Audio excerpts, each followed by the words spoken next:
The story you think you know about global finance is only half the truth. We are told that governments control economies, that elections determine the course of nations, and that markets operate independently. But history tells a different story, one written in confidential memos, sealed archives, and behind closed doors.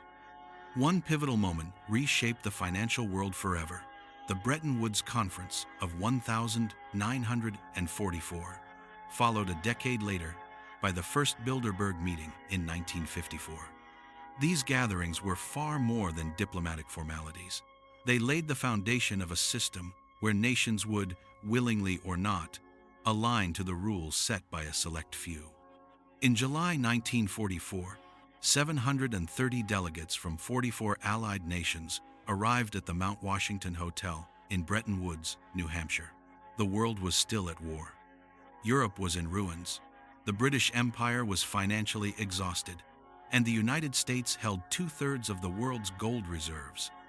Publicly, the conference's goal was reconstruction: establish the International Monetary Fund, the World Bank, and stabilize currencies. But internal correspondence from the U.S. Treasury, now declassified National Archives, Record Group 56, reveals a far more strategic purpose. Senior officials, including Henry Dexter White, had drafted plans to ensure that the U.S. dollar, anchored to gold, would dominate global trade. This was not merely economic policy, it was power consolidation. Across the Atlantic, British economist John Maynard Keynes advocated for a more balanced system, hoping for a supranational clearing union to avoid excessive U.S. dominance. Yet memoranda from the British Foreign Office, FO 371 series, show that Keynes was aware of America's leverage and recognized that Washington's position was nearly unassailable. The result was compromise. But the compromise favored the United States. The dollar became the central reserve currency, gold acted as a stabilizing peg, and the IMF and World Bank emerged as institutions capable of influencing national economies. The significance of these arrangements cannot be overstated. Internal memos between White and executives from J.P. Morgan and Rockefeller banking interests, now preserved in the Library of Congress, indicate that private financial actors had input into decisions affecting global trade, interest rates, and currency stability. Every loan, every condition, every agreement was a mechanism to ensure that nations remained dependent on institutions influenced by American economic power. The formal agreements were public, but the underlying negotiations, the way debt and policy intertwined with corporate influence, remained invisible to citizens. Even before Bretton Woods, the U.S. had been shaping global finance. Programs such as Lend-Lease 1000, 941,000, 945 not only supplied Allied nations with critical materials, but created dependency on American production and logistics. Corporate archives, including those of Standard Oil and General Electric, show that private companies coordinated closely with Treasury officials to align industrial capacity with political strategy. These companies were not just suppliers, they were active participants in what can only be described as economic diplomacy, ensuring that reconstruction would favor the United States both politically and financially. By mid-century, it became clear that formal conferences alone could not maintain influence. In 1954, a new type of meeting emerged, the Bilderberg Conference.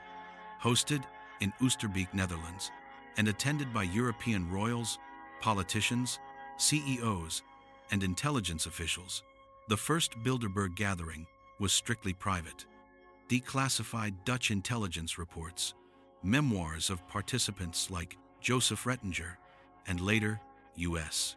State Department cables confirm that discussions included European integration, industrial policy coordination, and the alignment of political leaders with transatlantic economic strategies.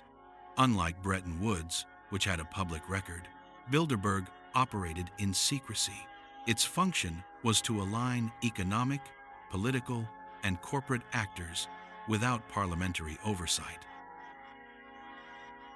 The decisions made in these rooms had real-world consequences. Declassified CIA documents from the 1,950 seconds show that U.S. intelligence worked closely with multinational corporations to influence elections in Western Europe, stabilize currencies favorable to U.S. interests, and suppress socialist or nationalist policies perceived as threats to market integration.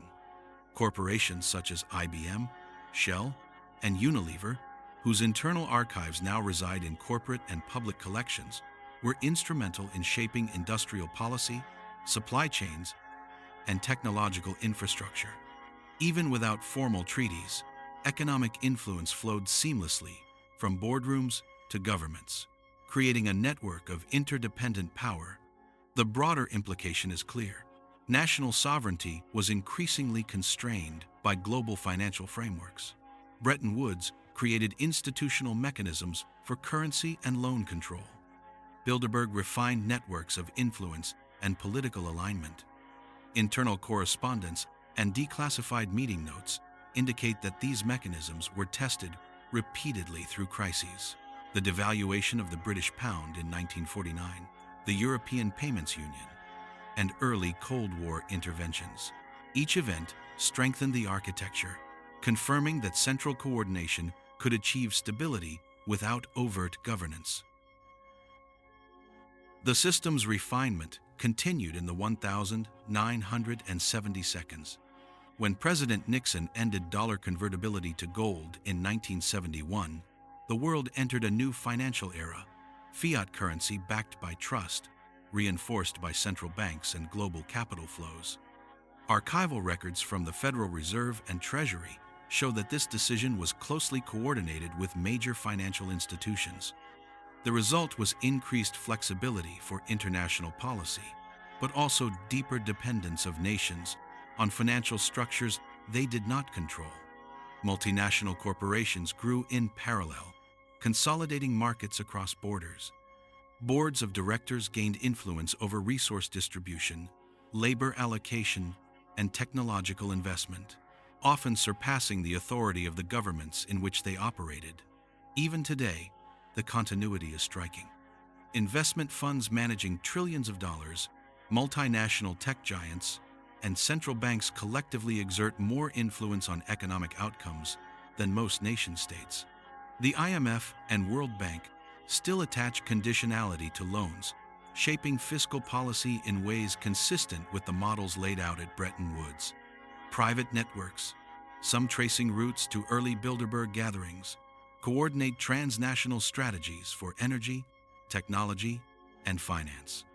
Central bank decisions on interest rates or quantitative easing ripple across continents, affecting lives in ways voters cannot directly influence. And while public narratives emphasize democracy and sovereignty, archival evidence shows that strategic coordination, private meetings, and financial leverage remain decisive. The lessons are chilling in their simplicity. Economic dominance is rarely accidental. It is planned, tested, and maintained through both formal institutions and informal networks. The architects of the post-war world, White, Keynes, Rettinger, and the unnamed corporate and intelligence advisors, set a template that persists today. Declassified documents, memoirs, and corporate archives attest to a century-long project, aligning financial, political, and industrial systems so that global outcomes favor those who understand and control capital. As we consider this reality, one question rises above all. If such central coordination could occur openly within the framework of international conferences and corporate advisory boards, what hidden decisions are being made now, shaping the next generation of economies, currencies, and global power?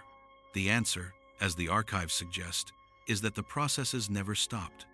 They evolved, adapted, and expanded, leveraging technology, data, and global capital. Bretton Woods and Bilderberg were not anomalies, they were the beginning of a continuing strategy. one in which transparency has always been limited, but influence absolute. And so, the story of the secret meetings that changed the world's economy is both history and cautionary tale.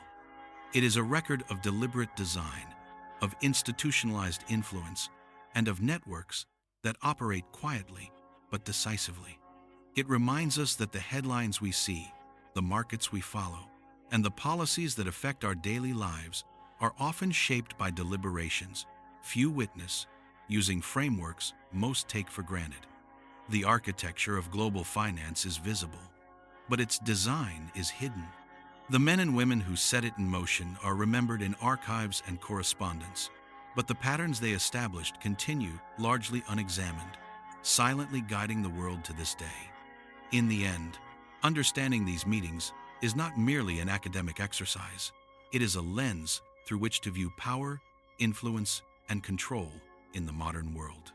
The names, documents, and decisions preserved in national archives, corporate libraries, and declassified intelligence files are real. The consequences of these gatherings are real. And the system they created, complex, interdependent, and enduring, continues to define the economic reality of billions, often without their knowledge. The secret meetings did not just change economies, they changed the rules by which the world operates. And those rules remain largely invisible, waiting to be examined, understood, and questioned.